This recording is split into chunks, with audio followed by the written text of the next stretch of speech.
Hello everyone. तो आज हम स्टार्ट करेंगे कंट्रोल्ड ब्रीडिंग प्रोग्राम्स। हम एनिमल ब्रीडिंग के अंडर बहुत सारे टाइप्स जो है डिस्कस कर चुके हैं, like in breeding and out breeding in my previous videos. तो आज हम स्टार्ट करेंगे कंट्रोल्ड ब्रीडिंग प्रोग्राम्स। हमें पता है जो टेक्नोलॉजी है वो बहुत ज़्यादा इम्प्रूव हो चुकी है, तो हम बहुत सारे साइंटिफिक मेथड भी अप्लाई कर रहे हैं ताकि ब्रीड्स को इम्प्रूव किया जा सके या कैरेक्टर्स को इम्प्रूव किया जा सके।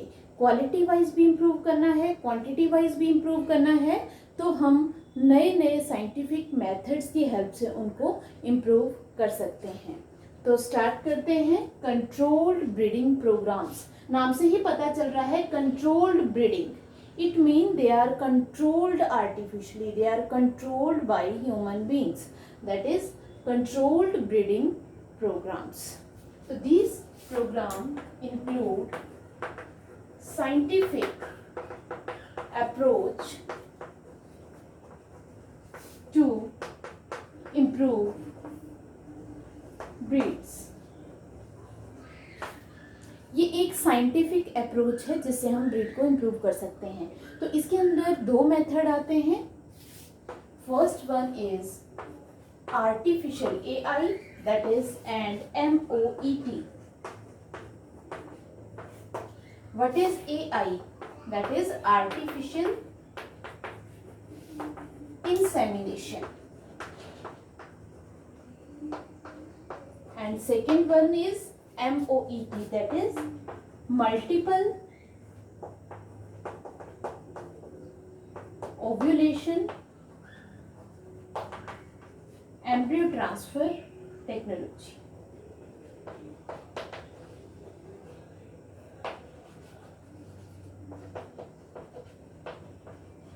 तो दो टेक्निक है इसके अंदर, AI that is artificial insemination and MOET multiple ovulation embryo transfer technology. तो ये दोनों की दोनों टेक्नोलॉजी बहुत ही ज़्यादा बेनिफिशियल हैं और इनका सक्सेस रेट भी काफ़ी ज़्यादा होता है। तो स्टार्ट करते हैं with artificial insemination. What is done in artificial insemination?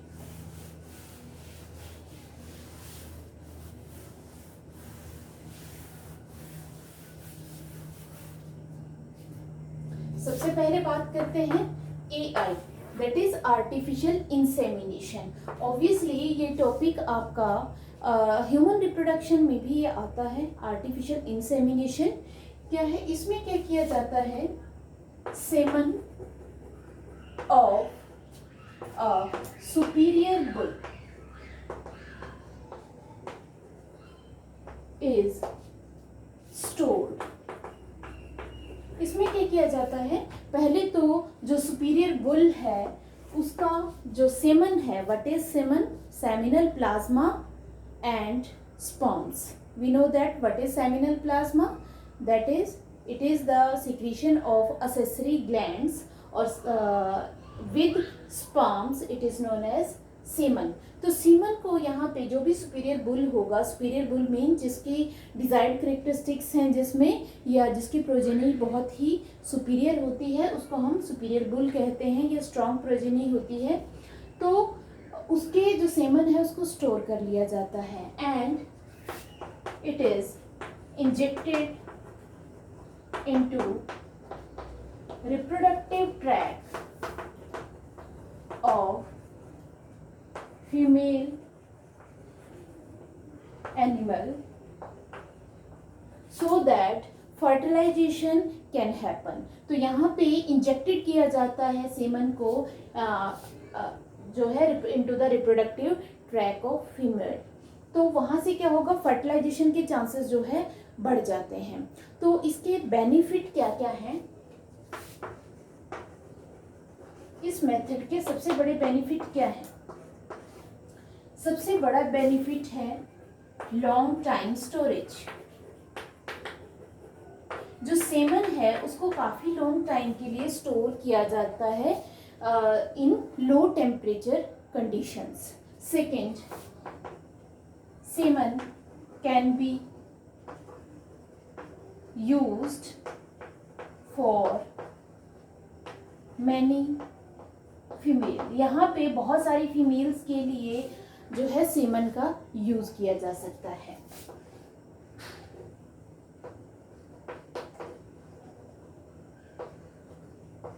It can be transported easily. तो क्या है, इसका जो ट्रांसपोर्ट भी है वो इजीली एक जगह से दूसरी जगह किया जा सकता है। Next, used where there is mating problem।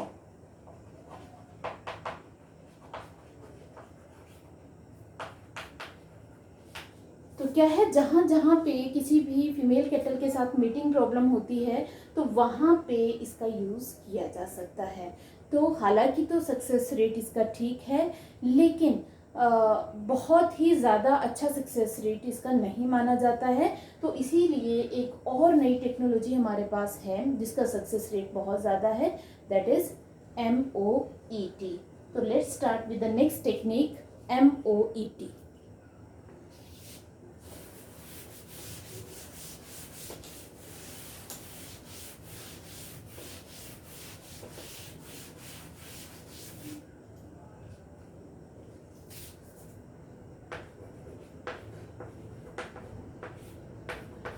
आपको MOET की फुल फॉर्म मैं बता चुकी हूँ, that is multiple ovulation embryo transfer technology. तो इसमें क्या किया जाता है, तो इसको सबसे पहले तो हम देखते हैं इसको सबसे ज़्यादा यूज़ किस लिए किया जाता है, फॉर हर्ड इम्प्रूवमेंट।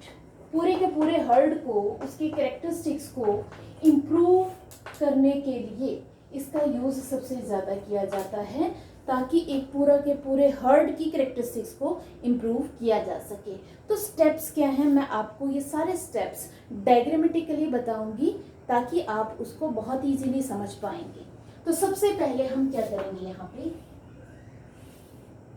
हम एक अज्यूम करके चलते हैं, this one is a female cattle, superior female cattle, ठीक है। या हम इसको क्या कहेंगे, और जेनेटिक मदर, जिसमें बहुत ही सुपीरियर कैरेक्टरिस्टिक्स हैं। For example, that may be the character of production of milk, that may be the character of disease resistance। तो ये सुपीरियर है फीमेल। तो हम क्या करेंगे, इस फीमेल को हम क्या देंगे, हॉर्मोन्स देंगे। यहाँ पे इसको हॉर्मोन्स प्रोवाइड करवाएंगे। कौन से हॉर्मोन्स, जिनका एक्शन होता है FSH लाइक। आपको पता होगा what is FSH। FSH is follicular stimulating hormone, जो कि फॉलिकल्स की ग्रोथ करता है ओवरी में, ताकि वो मेच्योर हो पाए into Graafian follicle, mature ovum में कन्वर्ट हो पाए। तो FSH ऐसे हार्मोन इस फीमेल जो कैटल है उसको सप्लाई किए जाएंगे, या फीमेल जो ऑर्गेनिज्म है यहाँ पे उसको सप्लाई किए जाएंगे, ताकि उसमें फॉलिकल्स की ग्रोथ इम्प्रूव हो पाए। तो उसकी वजह से क्या होगा, जब इसको हार्मोन सप्लाई किए जाएंगे तो होगा सुपर ओव्यूलेशन। अब सुपर ओव्यूलेशन का मतलब होता है, हम सभी जानते हैं कि नॉर्मली एक साइकिल में, पर साइकिल एक ही ओवम जो है वो मैच्योर होता है। एक साइकिल में, चाहे हम एस्ट्रस साइकिल की बात करें तो वन साइकिल में एक ही ओवम मैच्योर होता है जनरली। लेकिन इस हार्मोन्स को सप्लाई करने की वजह से सुपर ओव्यूलेशन होता है, एक ही जगह पे बहुत सारे फॉलिकल्स की ग्रोथ स्टार्ट हो जाती है। तो यहाँ पे हम स्टेप भी इंक्लूड कर देते हैं, 6 to 8 follicles mature at same time। तो इसकी ओवरी की बात चल रही है, इस फीमेल की ओवरी के अंदर हम बात कर रहे हैं कि 6 to 8 फॉलिकल्स जो है वो एक ही टाइम पे मैच्योर हो जाएंगे। अब जब वो मेच्योर होंगे तो उसके बाद क्या होगा, ओव्यूलेशन, जिसको हमने क्या कह दिया, सुपर ओव्यूलेशन। सुपर ओव्यूलेशन में एक ही टाइम पे बहुत सारे जो ओवम है वो ओवरी से ओविडक्ट में, ओवरी से फैलोपियन ट्यूब में ट्रांसफर हो जाएंगे, जिसको हम ओव्यूलेशन कहते हैं। सुपर ओव्यूलेशन इसलिए कहा 6 to 8 फॉलिकल्स, ये यहाँ पे ओव्यूलेशन हो गया और ये सारे के सारे कहाँ पहुँच गए, ओविडक्ट में। और हमें पता है oviduct is the place where fertilization takes place. तो अब यहाँ पे हम क्या करेंगे, नेक्स्ट हम क्या कहें, या तो नेचुरल मेटिंग करवाई जाएगी या फिर आर्टिफिशियल इंसेमिनेशन का यूज किया जाएगा। ये हो गया आर्टिफिशियल इंसेमिनेशन के बाद क्या होगा, फर्टिलाइजेशन हो गई। फर्टिलाइजेशन के बाद क्या बना, जाइगोट, हमें पता है। जाइगोट के बाद जो अर्ली एम्ब्रियो बनेगी 6 to 32 सेल स्टेज जो होगी। अब हम क्या करेंगे, ये सारी प्रोसेस इस केटल की यूट्रस में, अब या हम कहें फैलोपियन ट्यूब में ये प्रोसेस सारी चल रही है। अब यहाँ तक पहुँच गई तो इट मीन्स यूट्रस तक वो जो एम्ब्रियो है वो पहुँच चुकी हैं। अब हम क्या करेंगे, इनको हम यहाँ से, ये जो एम्ब्रियोज हैं इनको यहाँ से रिमूव कर लिया जाएगा सर्जिकली।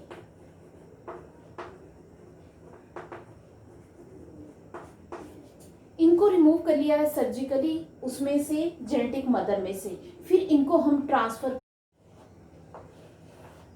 अभी मान लो उसी हर्ड की ये बाकी जो है फीमेल है, उसी हर्ड की, तो हमने ये जो 6 to 8 एम्ब्रियोज थी यहाँ से सर्जिकली इसमें से रिमूव की, इसको हम पास कर देंगे इनमें, जो कि सरोगेट मदर जिनको हम कहते हैं या सरोगेट एनिमल्स, तो इनके यूट्रस में ट्रांसफ़र कर दिया जाएगा इनको, तो आगे जाके इनकी ग्रोथ नॉर्मली वहीं पे होगी। तो हमें जो प्रोजेनी इन सब से मिलेगी उन सब में वही कैरेक्टर होंगे जो इस जेनेटिक मदर में होंगे। अब इस जेनेटिक मदर का क्या होगा, अब ये नेक्स्ट राउंड के लिए अवेलेबल है, अब इसको दोबारा से इसी प्रोसेस में डाल दिया जाएगा। तो इसका यूज़, जेनेटिक मदर का यूज़ हम सिर्फ एम्ब्रियोज के प्रोडक्शन के लिए कर रहे हैं, ताकि इसके सारे सुपीरियर कैरेक्टर्स इन एम्ब्रियो में प्रेजेंट हो और वो एम्ब्रियो जब दूसरे फीमेल सरोगेट एनिमल्स में जाएंगी तो वहाँ पे जो प्रोजेनी बनेगी उसमें भी वो सारे ही कैरेक्टर प्रेजेंट होंगे।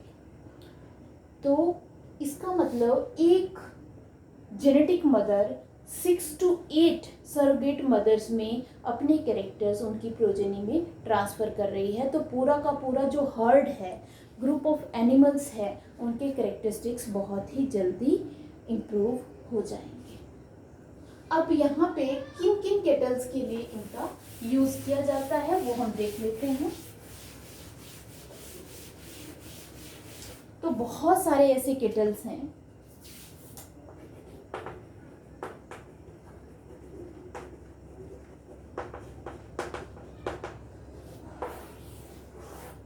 तो इसमें काऊ है, केटल्स हैं, बुफेलो है, मेयर है, शीप है, रैबिट्स हैं and other many more animals, got है। तो इन सब के लिए हम MOET का यूज़ करते हैं ताकि पूरे के पूरे हर्ड के कैरेक्टरिस्टिक इम्प्रूव किए जा सकें with the help of a genetic mother. अब बात आ जाती है इसमें सुपीरियर मेल जो जेनेटिक मदर है उसके कौन से कैरेक्टरिस्टिक्स देखे जाते हैं, और जो जब भी हम वहाँ पे मेटिंग जिस मेल के साथ करवाएंगे या आर्टिफिशियल इंसेमिनेशन करवाएंगे तो वहाँ कौन से कैरेक्टर देखे जाते हैं। तो जो फीमेल है उसमें मिल्क प्रोडक्शन का कैरेक्टर देखा जाता है कि उसमें मिल्क प्रोडक्शन कितना है, और जो वहाँ पे सुपीरियर मेल है उसमें देखा जाता है having lean meat with less lipid. इस तरह का मीट हो जिसमें लिपिड्स का कंटेंट कम से कम हो, तो इन दोनों की मीटिंग से प्रोडक्शन किया जाता है और हर्ड को इम्प्रूव किया जाता है इन वेरी शॉर्ट टाइम। ये एक बहुत ही अच्छा मेथड है पूरे के पूरे हर्ड को, उसके कैरेक्टरिस्टिक्स को इम्प्रूव करने का बहुत ही कम टाइम में। तो आज हमने देखा कि किस तरह से कंट्रोल्ड ब्रीडिंग प्रोग्राम्स में किसी भी ऑर्गेनिज्म, किसी भी ग्रुप के कैरेक्टर्स को इम्प्रूव किया जाता है। ये वीडियो आपको अच्छा लगता है तो इसको लाइक करें, शेयर करें और चैनल को सब्सक्राइब करें। Thank you.